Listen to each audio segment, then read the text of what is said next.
continuidade ao meu processo profissional, aconteceu, então, que eu vou para a Alemanha.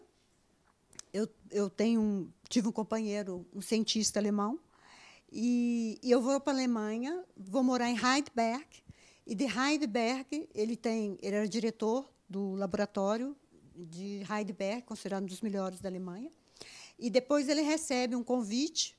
Ele sempre fez a investigação em proteína em terceira dimensão, Josef Stigma, que eu quero deixar aqui a minha homenagem, o meu grande agradecimento. E aí ele faz essa investigação com os russos, os neurocientistas russos, e com os norte-americanos. E aí eles montam um laboratório para ele em Greifswald, norte da Alemanha. E eu vou para lá, e, nessa época, eu passo a conviver, o meu dia a dia era com cientistas, né? Com grandes cientistas que, às vezes, eu só via em televisão, e depois eu via ali eles em reuniões e criando coisas, né? E é muito interessante, porque os cientistas e artistas, né, possuem a mesma estrutura. Né? São todos fora da caixa. Né? Então, assim, para você criar, você tem que sair desse paradigma linear, né? Como artista. Né? A criação ela é divina.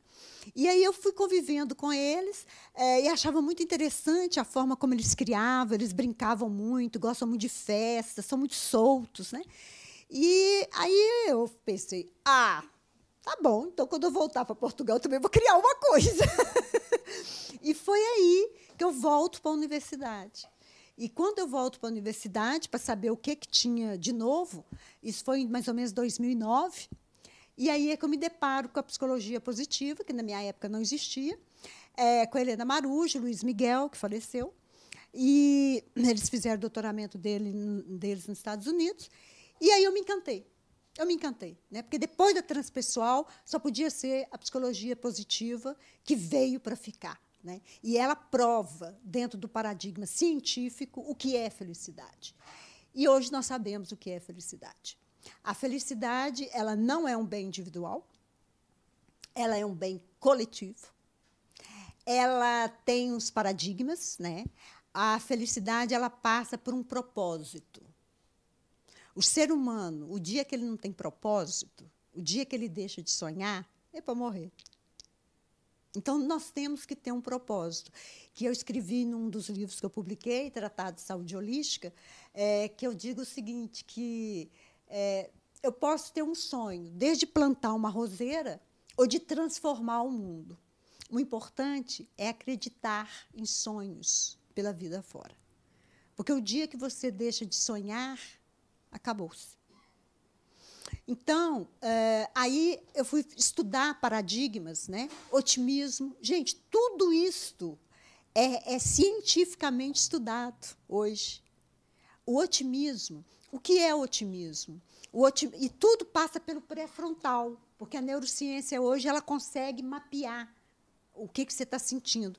Então, por exemplo, o otimismo ele vai ser uma intenção. Né? Ele é um propósito, ele é uma intenção. E a esperança, você já está em ação. Mas o otimismo é um construto mental. E, se eu pensar dentro... Porque aí, eu e Mário, nós criamos os agentes ativos da felicidade, que, no início, era para a clínica.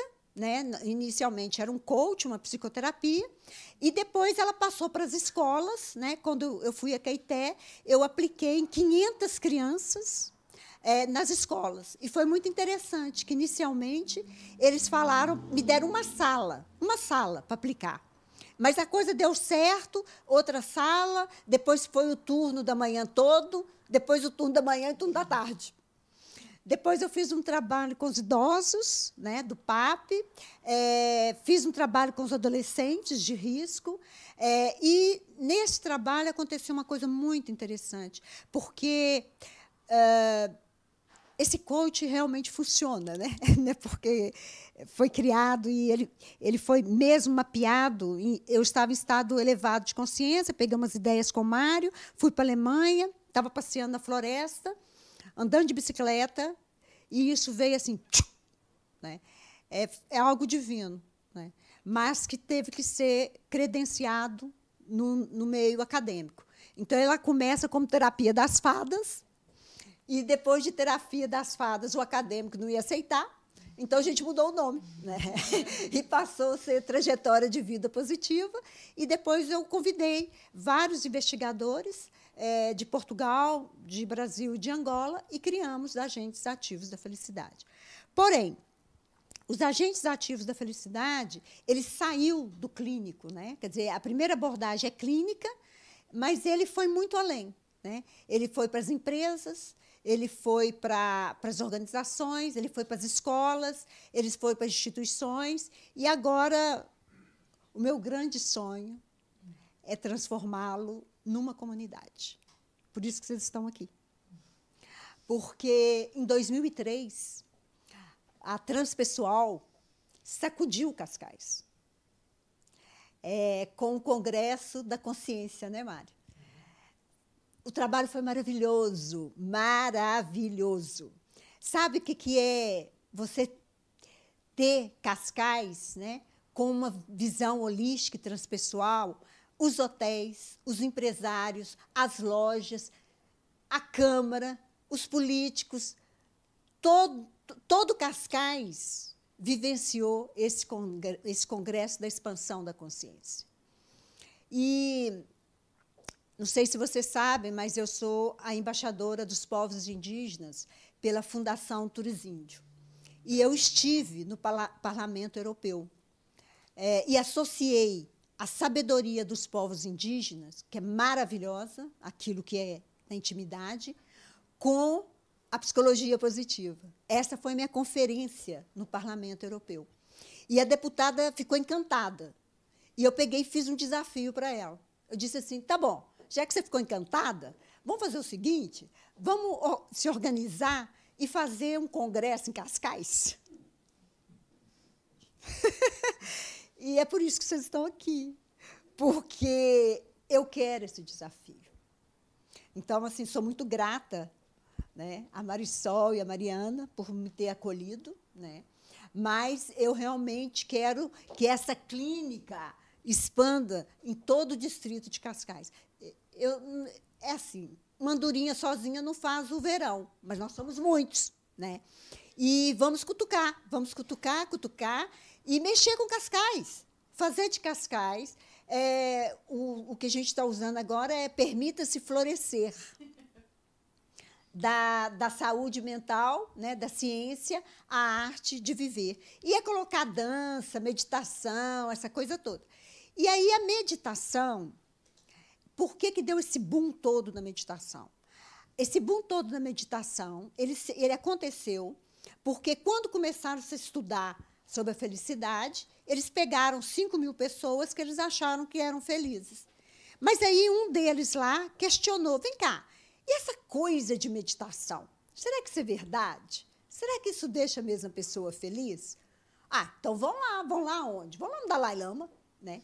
Aí foram lá no Dalai Lama e falaram, seu Dalai Lama, o que você acha da gente pesquisar, né, o cérebro, que é tudo da neurociência, dos seus discípulos? Esteja à vontade. E aí fizeram a pesquisa. Bom, o primeiro resultado, eles acharam que estava errado, que o maquinário devia estar com algum problema. Porque, se a população chegou a um nível 10, por exemplo, dos mais felizes, a turma do Dalai Lama chegou a 100.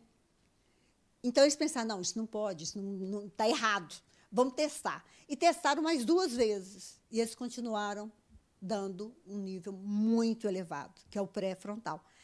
E aí começou esse boom de investigação. A meditação realmente, né, ela vai alterar toda a sua questão física, emocional e espiritual. Tudo começa com a respiração. Então, por exemplo, recentemente, o nosso coach, né, de uma certa forma, foi apresentado na Associação de Cardiologia. Por quê? Porque ele funciona. Né? Ele funciona para o coração. Porque, à medida que você começa otimismo, esperança, reciclar o passado, né? O corpo fala, resiliência, perdão e gratidão, metamorfose, e, finalmente, você voa.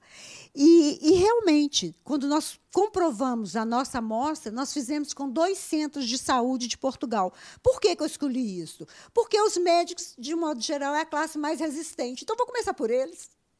Né? E foi comprovado cientificamente que o nosso coach tem uma evolução psicossocial. Então, ele é do indivíduo à comunidade.